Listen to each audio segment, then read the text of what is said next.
EVM हटवून ballot पेपरद्वारे 2024च्या सर्व निवडणुका घेण्यात याव्या या मागणीसाठी 23 जानेवारीपासून राष्ट्रीय संविधान बचाव अभियान व इतर जनसंघटनेच्या वतीने आमरण उपोषण करण्यात येणार आहे। या संदर्भात जिल्हाधिकारी अभिजित राऊत यांना निवेदन देण्यात आले आहे। यावेळी संविधान बचाव अभियानाचे व इतर जनसंघटनेचे अनेक पदाधिकारी व कार्यकर्ते यांची उपस्थिती होती।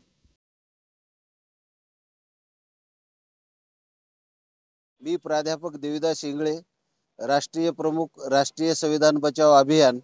आज दिनांक 15 जानेवारी रोजी जिल्हाधिकारी कार्यालय नांदेड येथे ईव्हीएम हटाव, बॅलेट पेपर लाव यासाठी आम्ही निवेदन दिलेलं आहे।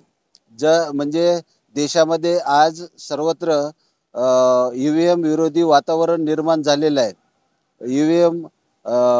ईव्हीएम बदलणे, ईव्हीएम पळवणे, ईव्हीएम मध्ये घोळ करणे या माध्यमातून एखाद्या पक्षाचे प्रतिनिधी निवडून येतात आणि हा घोळ देशभरामध्ये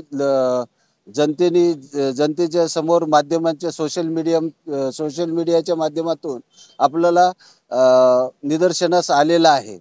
आणि यावरचा जनतेचा आणि आमचा सुद्धा विश्वास कमी झालेला आहे, म्हणजे नाहीसा झालेला आहे।